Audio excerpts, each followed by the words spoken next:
In this video, I'm going into the details of VAV temperature control. So this is how the VAV box looks like. Alright, so inside the VAV box, there's a damper. We call it the volume control damper, which is a piece of metal that can rotate clockwise or anti-clockwise to allow airflow to pass through the damper. Alright, so what is controlling the damper is this thing called the actuator. So this is the actuator. An actuator will get the signal from the DDC. DDC stands for Direct Digital Controller. Direct Digital Controller. So it is like the brain of these controls, and it will determine whether the actuator should rotate clockwise or anti-clockwise to let more air to pass through or less air to flow through. Alright, so everything here is within the setup, and also there is a cross flow sensor mounted in front of the damper to measure the airflow rate. So let's look at what actually happens usually in a VAV temperature control loop. So let's say we have a room. Okay, we have a room with two VAV damper. Alright, so VAV1, VAV2. So let's say during the evening time, everybody start to leave the room and the room is getting colder and colder. So this T represent temperature sensor. So temperature sensor starts to pick this up. Alright, and maybe the temperature start to drop to 23 degrees Celsius, 22 degrees Celsius. And what happen is the VAV will respond because the signal will go to the DDC. The DDC will compare with its set point and decide to close the damper. So you will send a signal to the damper and ask it to close. So you will start to throttle towards the closed position and less air will flow through now. Alright, less air will flow into the diffuser. What happens next is, because less air is flowing through this particular VAV, more air will actually go into the second VAV.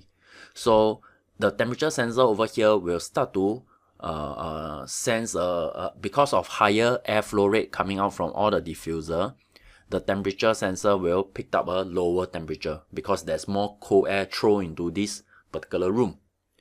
Alright, so this temperature sensor will give a signal to its own DDC and will ask the VAV to close also. Okay, because this temperature sensor is controlling this VAV. This temperature sensor is controlling this VAV. So the second temperature sensor will ask the second VAV damper to close.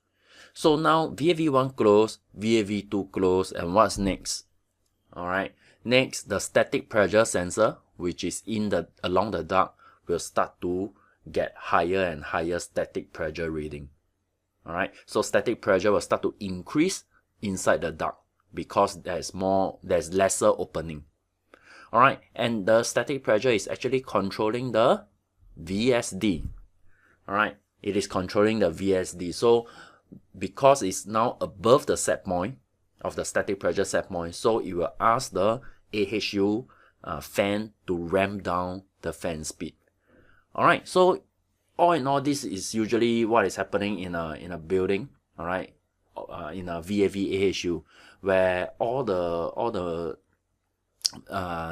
controls are very dynamic. Alright, so something happen over here, it will affect downstream, it will affect the whole distribution system, and ultimately it may also affect the flow rate. So actually there are two types of VAV controls. Okay, one is called pressure dependent, the other one is called pressure independent. So what I have described just now over the simple animation before this is more of pressure dependent. That means the damper position will react to the space temperature.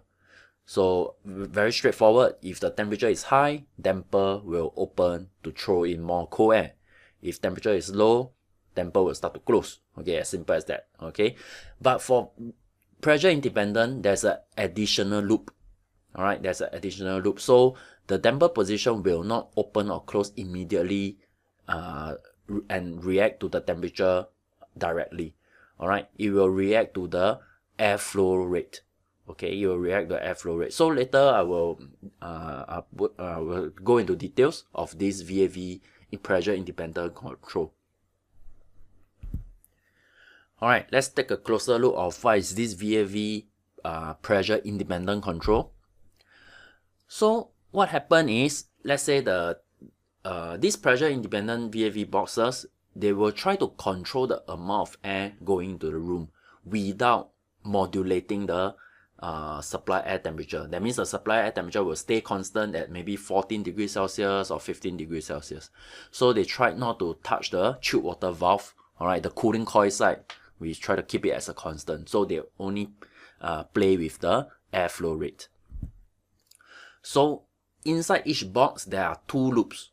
Alright, just now there's only one loop, temperature control loop, which is temperature control the damper. Now there's an additional loop called the flow rate control loop. Okay, so the first step, right, okay, is the temperature control loop, which the space temperature, alright, the actual space temperature will be compared with the set point. So let me give some numbers so that it's easier to understand.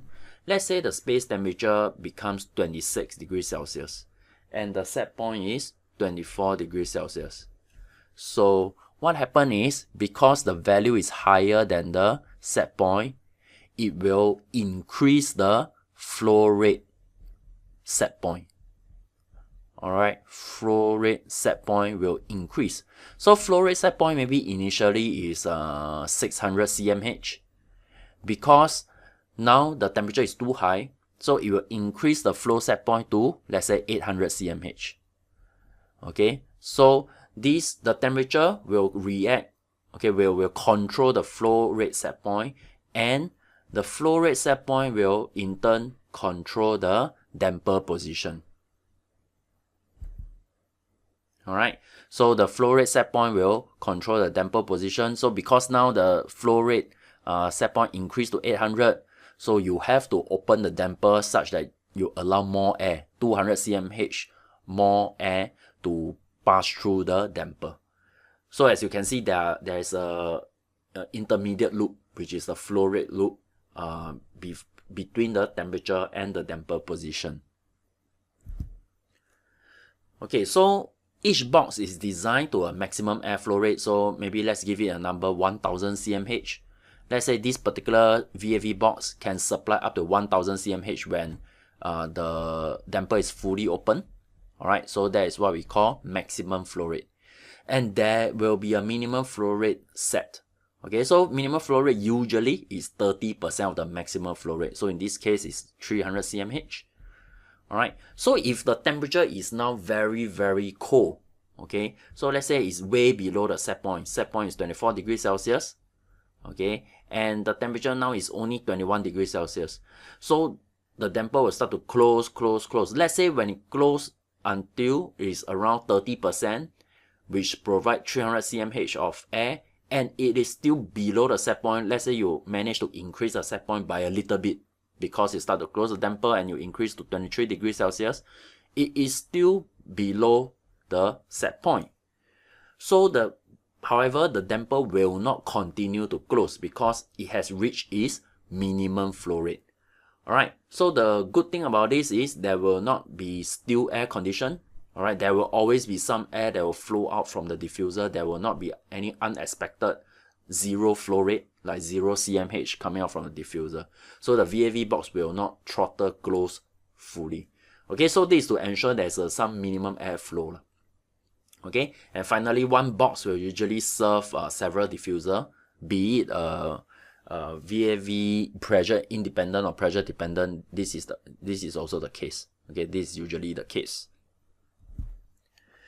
So let's take another look at this. So temperature set point is by user. So let's say 24 degrees Celsius or 25 degrees Celsius.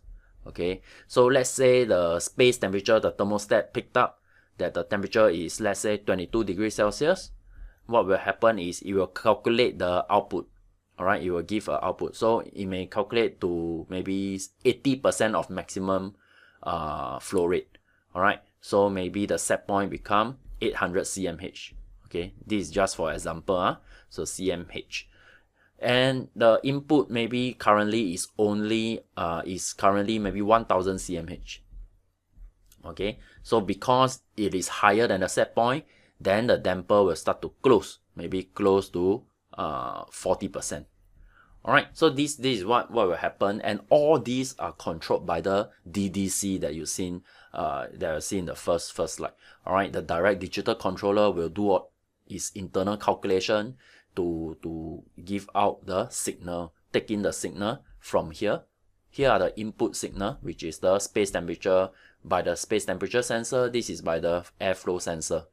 Alright, and it will give out the signal over here, the flow set point and the damper position. So in conclusion, alright, so this is the conclusion, the summary. The measured space temperature will be compared with the set point, and after comparing the set point, the DDC will decide what is the flow set point. So the flow set point is a dynamic number. It's not set by the user. The user can only set the temperature set point, but they cannot set the flow set point. The flow set point is determined after comparing with the actual temperature in the space. So if space temperature is higher than set point, then the flow set point will increase. Alright, and of course the opposite will also happen. If it's lower than the set point, the room is too cold, then the flow set point will decrease. Then the second loop, the airflow will now compare with the airflow set point. Okay, this measured airflow is from the sensor. This is from the sensor. It will compare with the flow set point that is from here. Okay, so if the airflow rate is higher than the set point, damper will start to throttle towards the closed position. From 80% maybe drop to 60% or 50%. And of course the opposite is also will also happen if, let's say, the airflow now is lower than the set point, then the damper will throttles open to allow more cold air to flow inside the room. And of course ultimately that will cause the temperature to drop.